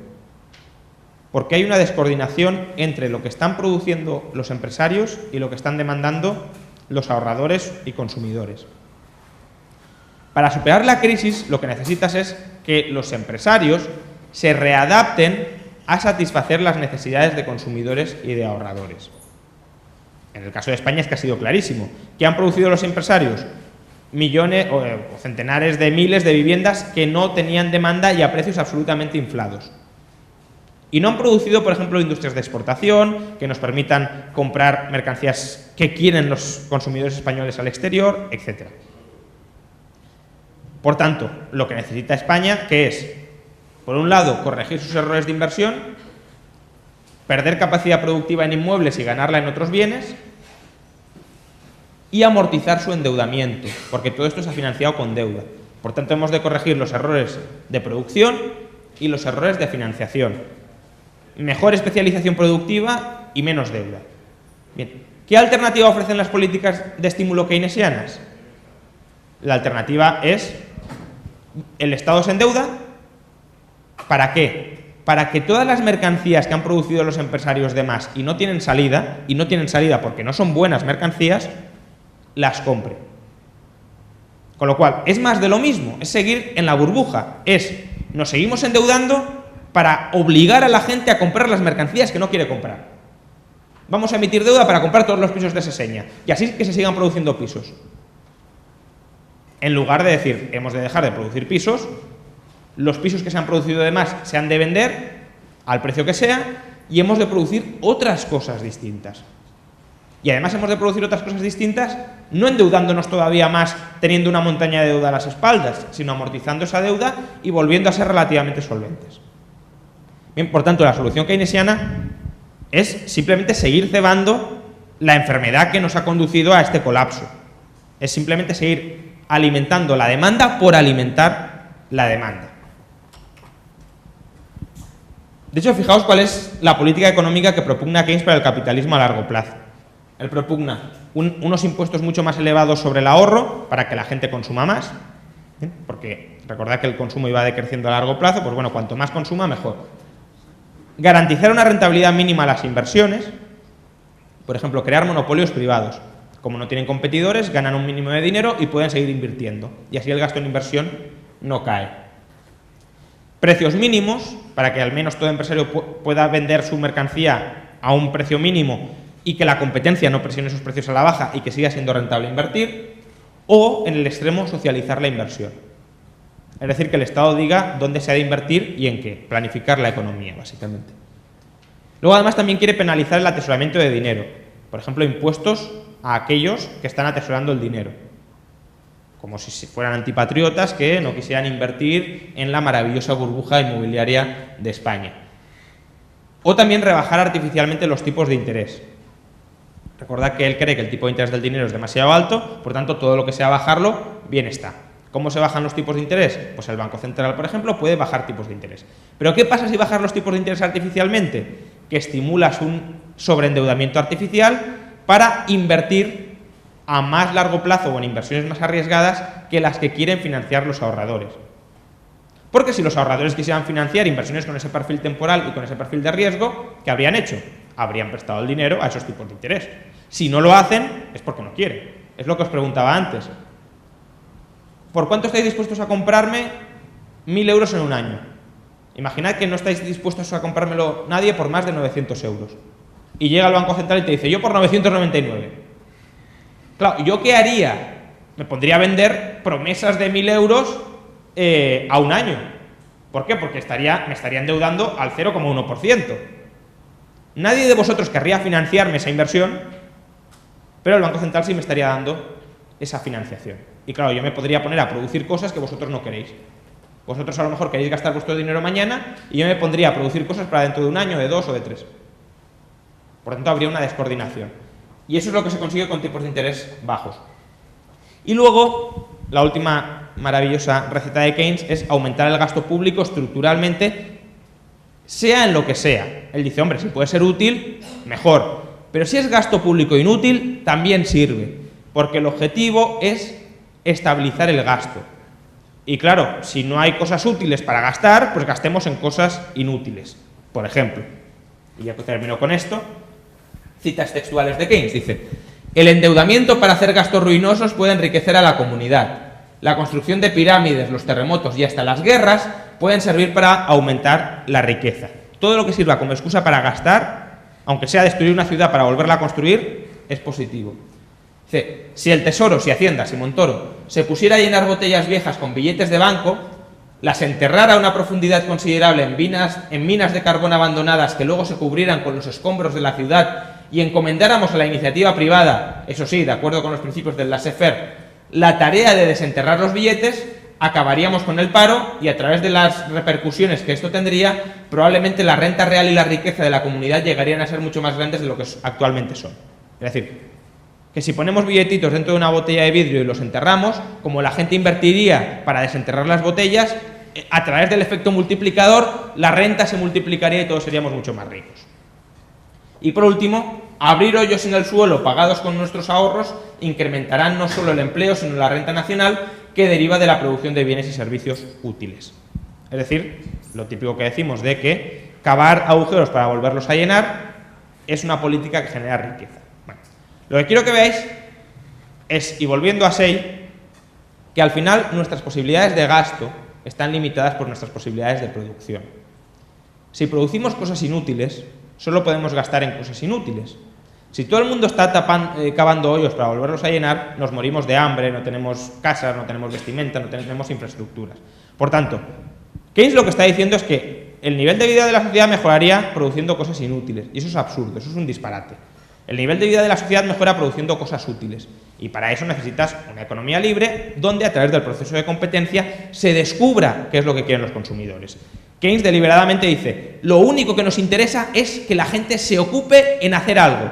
Es mantener a la gente ocupada en hacer algo, porque si no estará desempleada. Pero está desempleada no porque no haya oportunidades para producir bienes que sean útiles para los consumidores. ¿Vosotros creéis que ya tenéis todo lo que vais a necesitar y todo lo que vais a querer en la vida? ¿O querríais tener muchas más cosas? Querríamos todos tener muchas más cosas. Incluso en vivienda. ¿No queréis tener segundas y terceras viviendas, una en la playa y otra en la montaña, etcétera? Por supuesto que sí.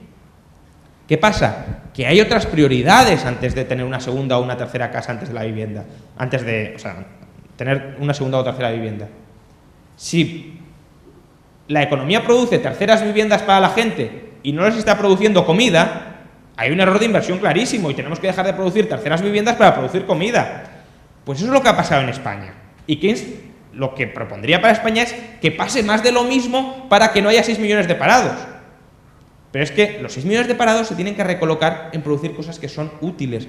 Y podemos producir cosas que son útiles, porque solo no las podríamos producir en el caso de que todos ya tuviésemos todas nuestras necesidades cubiertas. Y eso es obvio que no es así. Por tanto, si tenemos necesidades no cubiertas, significa que hay posibilidades y oportunidades para producir bienes que cubran esas necesidades. Y eso es la economía, al final. Y por eso, yo creo, y he dicho en alguna ocasión, que Keynes es, al final, el artífice de la antieconomía. La economía es cómo destino recursos que son escasos a fines que son múltiples. Keynes parte de la base de que los recursos son infinitos o muy grandes y los fines son muy escasos. Y por tanto hay que ver cómo destinamos a cualquier cosa esos recursos que son muy grandes. Y no se da cuenta de que destinarlos de una manera es no destinarlos de otra y que despilfarrarlos de una manera es no tener bienes útiles de otra.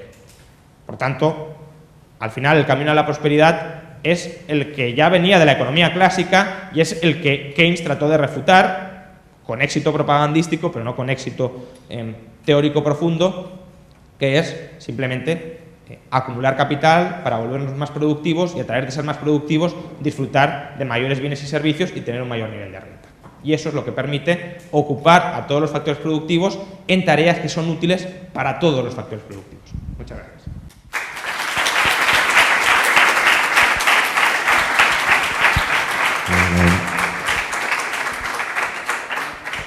Bueno, muchas gracias, Juan Ramón. Esperamos que os haya resultado interesante y pasamos al turno de preguntas.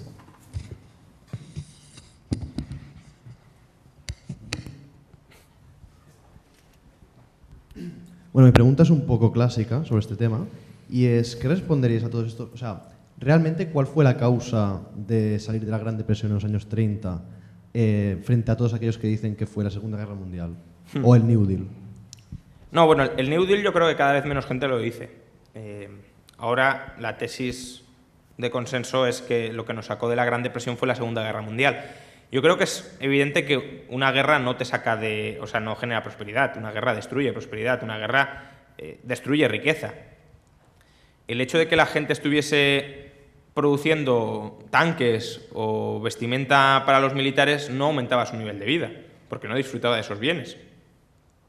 Lo que habría incrementado el nivel de vida es producir automóviles, es producir vestimenta civil, etcétera, pero no botas militares, rifles, todo eso, evidentemente, puede ser necesario para ganar una guerra, no digo que no, si te van a invadir, etcétera, pues bien está que te defiendas, pero que no aumenta tu nivel de vida.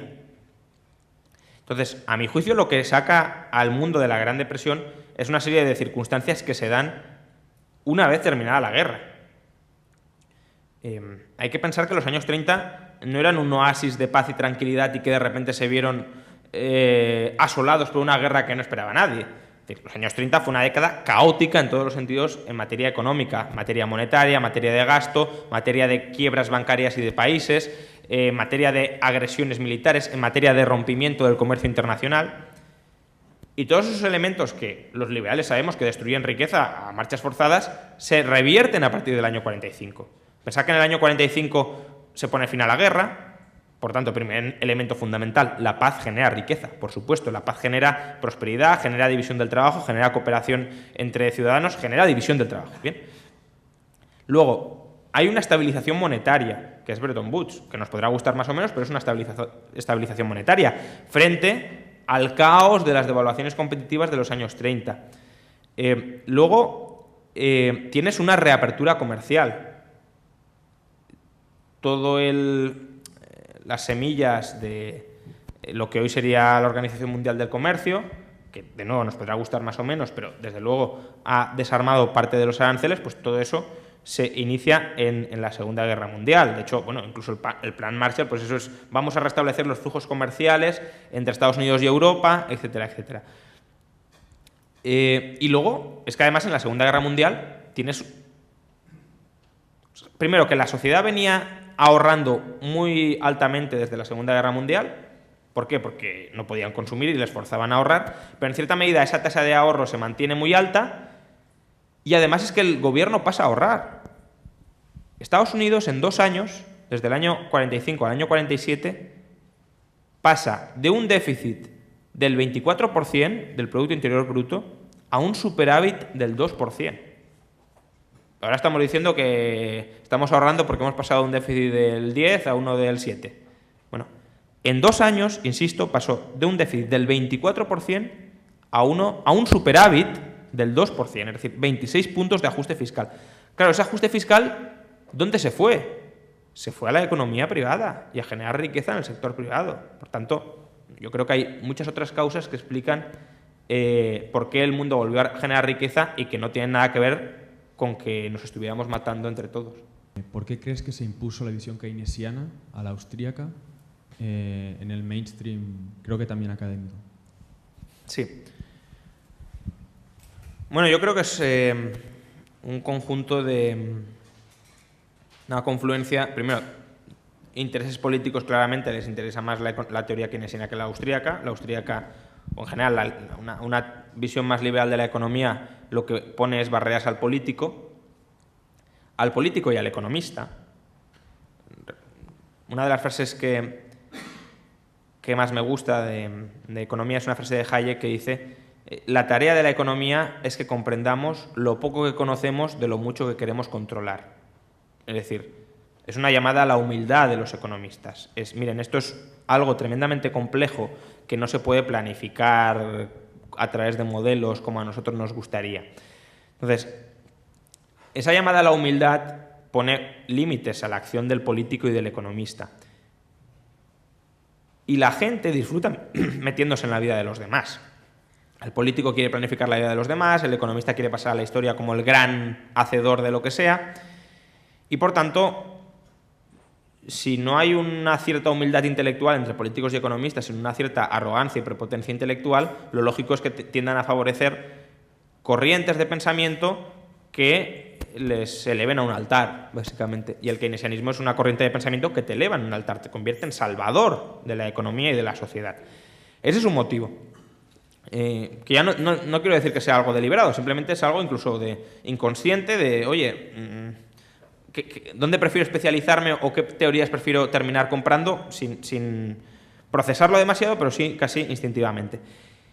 Y luego además hay otro elemento, y es que, claro, la receta austríaca es ahorren, inviertan, saneen sus malas inversiones, no reinflen burbujas, liberalicen la economía para que se pueda reajustar la economía.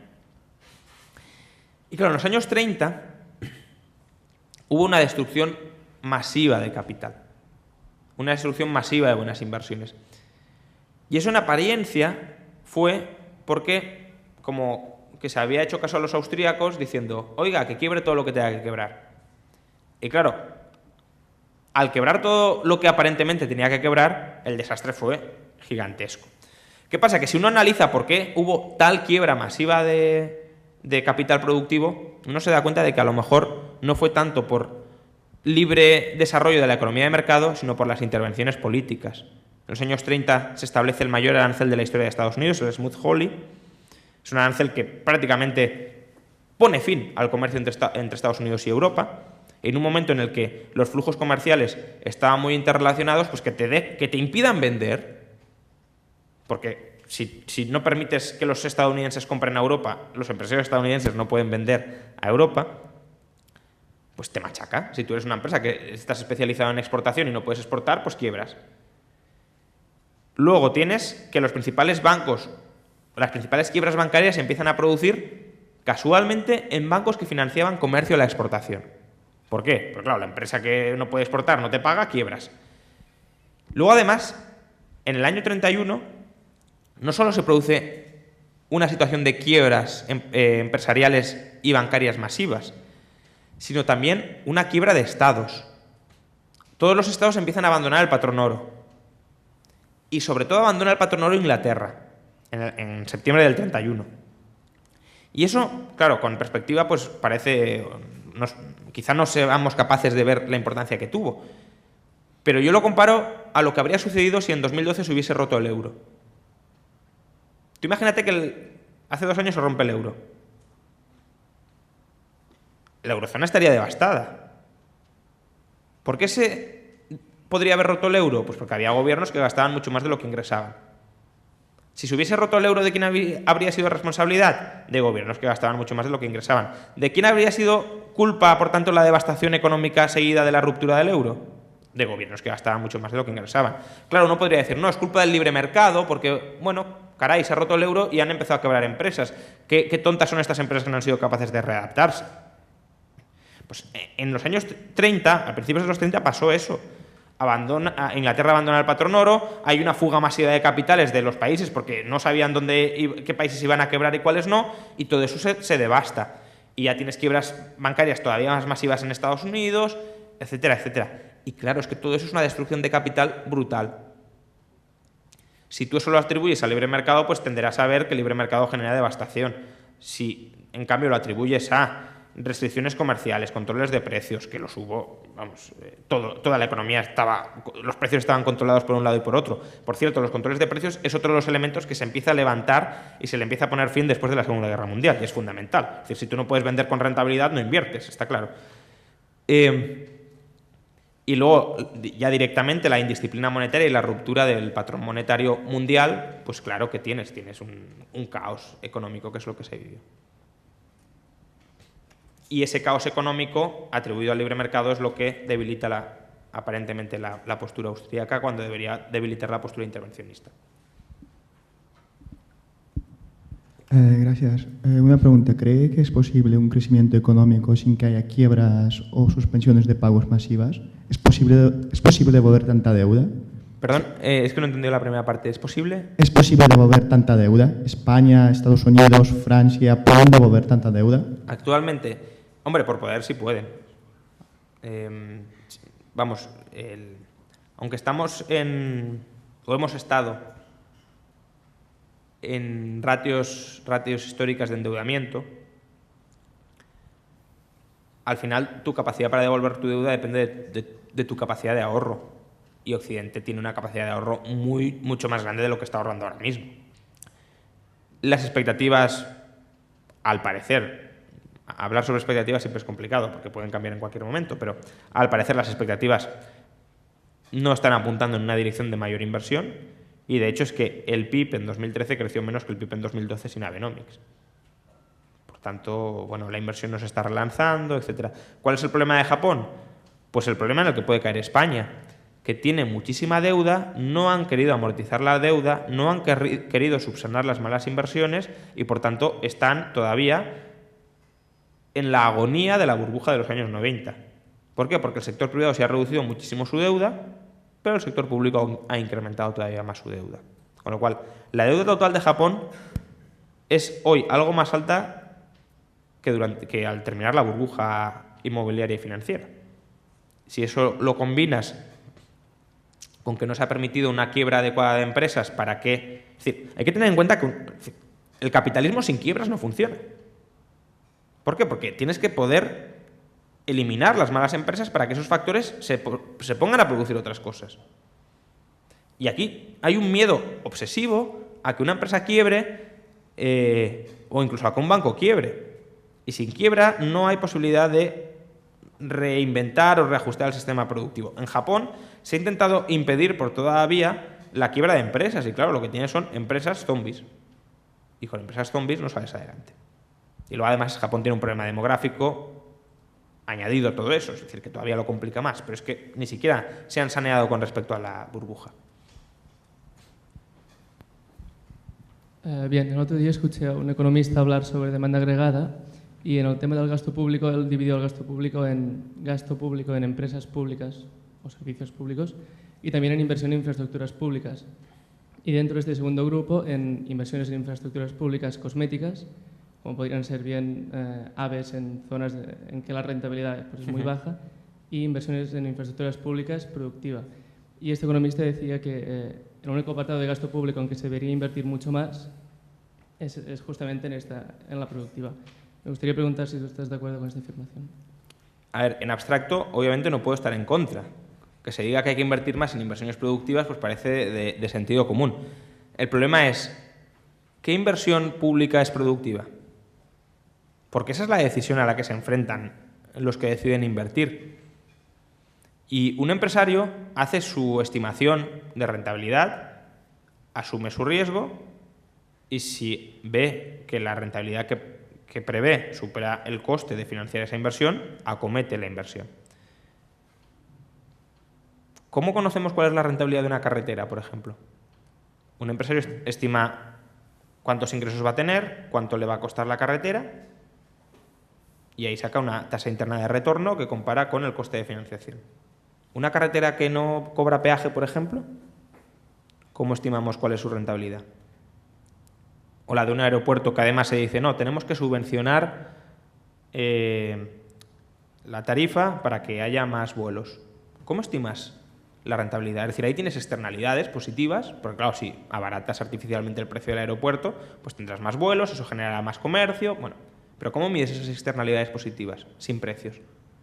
Entonces, lo que hay que tener siempre en cuenta es que el planificador no sabe. El planificador no es más listo que todos nosotros.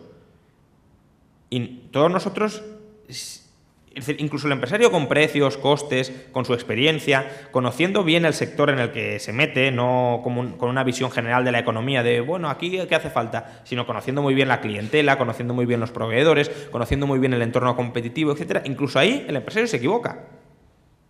Pues claro, imaginémonos qué va a hacer el político que no conoce nada, que no es experto en el tema, que además deliberadamente se niega a tener precios, costes en parte sí tiene, pero precios generalmente no los tiene. ¿Cuál es la rentabilidad de abrir una escuela o 2 escuelas o 3 escuelas o 20 o 100 o 500 o 1000 o 10.000 o 100.000? Entonces, bien, sí, en abstracto, claro, hay que invertir en cosas productivas, pero es que el Estado no sabe cuáles son esas cosas productivas. Justamente la ventaja del mercado y del proceso competitivo del mercado frente al Estado es que se terminan descubriendo cuáles son esas cosas productivas. Entonces, confiar que nos vaya a sacar de la crisis la inversión estatal, cuando además ya hemos visto en qué se ha dirigido la inversión estatal de los últimos 10 años, no es que los políticos digan voy a invertir mal, es que creen que están invirtiendo bien e invierten mal, porque eso va a cambiar ahora, que es que se han vuelto más listos. Y nos ha comentado, por ejemplo, que vía aumento del gasto puede aumentar los precios y no tiene por qué aumentar la producción, etc. Pero tenemos, bueno, a favor del caso keynesiano, como mínimo, hay una enorme literatura de rigideces salariales, costes de menú, hay razones de economía del comportamiento a favor de todo tipo de rigideces nominales, que entonces, en corto, como mínimo en corto, se dan los ajustes a través de cantidades y no de precios. Si estas rigideces, como las o como mínimo, si no aseguran el aumento de la producción, ¿cómo podrían dar como mínimo un poco de más manga ancha para el caso keynesiano? Y también cuáles de estas razones que ha explicitado, no solo, o sea, ya las críticas más en general, no sobre solo el multiplicador, seguirían en pie firme o se aplicarían a versiones nuevo keynesianas como los modelos de GSE o otros. Sí.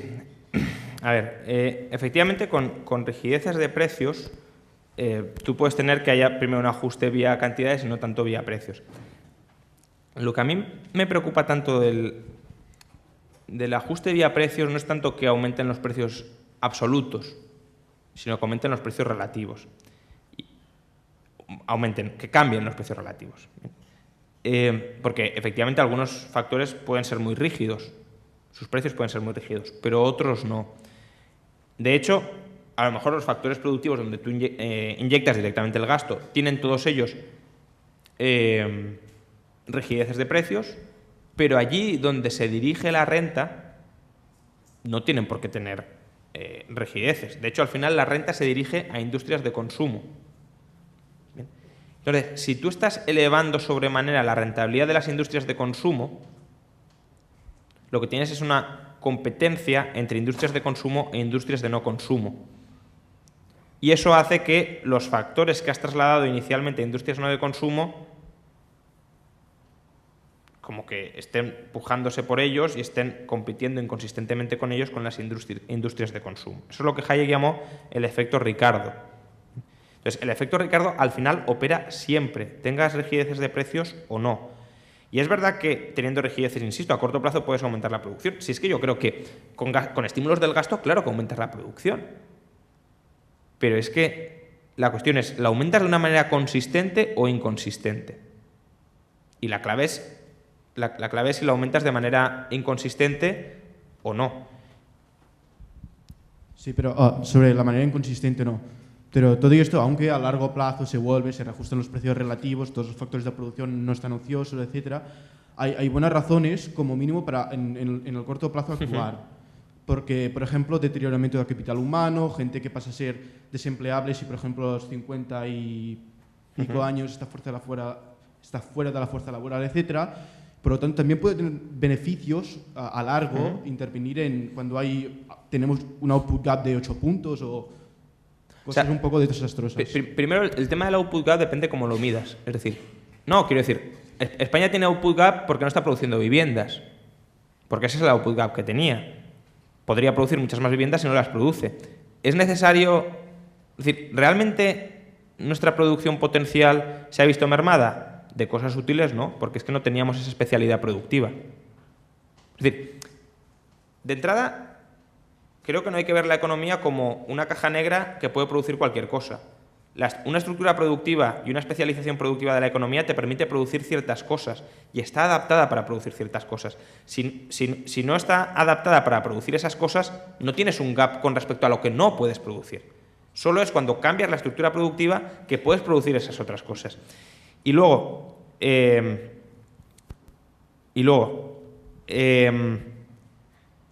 verdad que la inversión puede de alguna manera, por ejemplo, evitarte el deterioro del capital humano.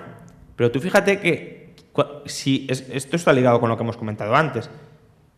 Si a lo que diriges a los trabajadores es a líneas de inversión que no son rentables, que no son sostenibles, que no son adecuadas, estás especializándoles humanamente en tareas que no son útiles. Solo si existe una posibilidad de reconversión posterior de ese capital humano adquirido en tareas que no son útiles a tareas que lo son, valdrá. Pero es que entonces no despilfarres el capital humano en producir inicialmente cosas que no son útiles. Empieza a formar ya ese capital humano para lo que será útil. Y eso es justamente lo que decimos los austríacos cuando decimos la salida de la crisis pasa por ahorrar y por invertir.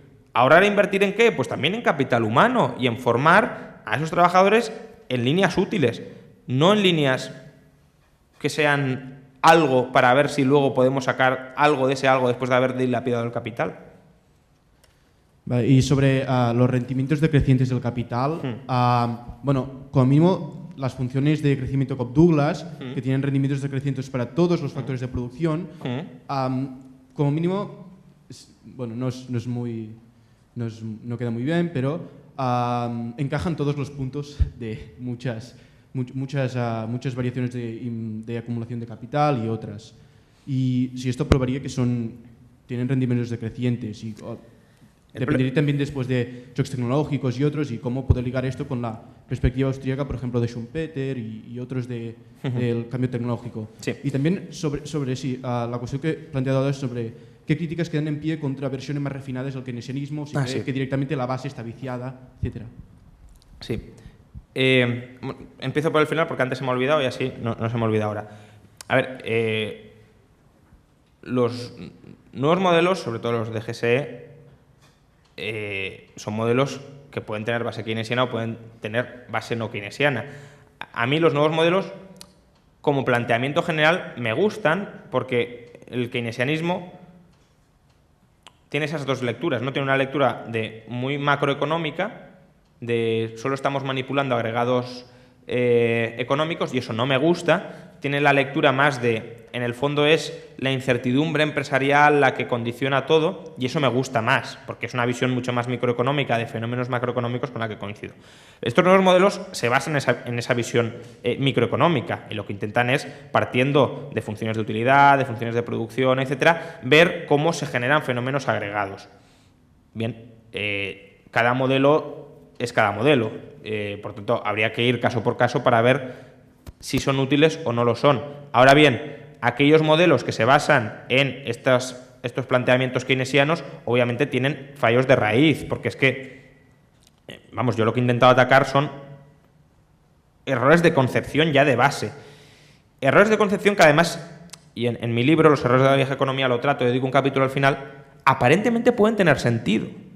Es decir, si uno mira la economía, muchas de las cosas que dice Keynes parecen lógicas y parecen sensatas. Es solo cuando tienes una comprensión más integral de la economía cuando te das cuenta de que no tienen sentido. Y por eso, y también así respondiendo a una pregunta anterior, por eso yo creo que el keynesianismo también ha seducido mucho, porque muchas de las cosas que dice parecen ciertas y parecen lógicas. No es que Keynes se pusiese a decir burradas, hombre, algunas dijo, como estas que están anotadas aquí, pero que otras no, otras parecen muy sensatas, con lo cual seduce. Y estos modelos, pues en la medida en que hagan ciertas predicciones que parecen ciertas y pueden ser parciales, pues pueden tener esas trampas. Pero insisto, habría que estudiar cada uno de ellos para llegar a una conclusión. Y lo otro, sobre la función Cobb-Douglas.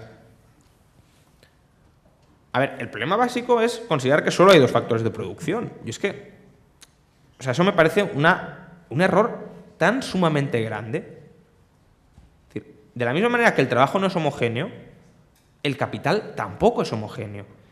Y Cobb-Douglas, la función Cobb-Douglas, no el economista porque eran dos, vamos, la función Cobb-Douglas lo que hace es resumir el valor presente de todos los bienes de capital heterogéneos en un valor homogéneo. Pero es que eso no me sirve de nada. Es decir, ¿un ingeniero industrial es lo mismo que un bedel? Pues serán los dos trabajos muy dignos, ¿vale? Pero desde luego no son intercambiables, no realizan la misma función. ¿Una cafetera en un bar es lo mismo que un ferrocarril? Es que no tiene nada que ver. Entonces, es decir, ¿cuál es la rentabilidad? O el ferrocarril entra en rendimientos decrecientes porque hemos producido más cafeteras. Es que no tiene ningún sentido en absoluto. Y de hecho, mira, sí tiene poco sentido que todas esas funciones luego se tienen que corregir por progreso tecnológico, que es una caja negra de nuevo, un cajón desastre donde lo metemos todo. Claro, metemos todo lo que no podemos recoger en ese modelo sumamente estrecho. Bueno, lo que yo quería preguntar es decir, en términos de política monetaria, ¿cuál es la solución que ofrecería, digamos, un mercado libre? Sí, a ver. La política monetaria yo creo que es un tema que daría para hablar muchísimo.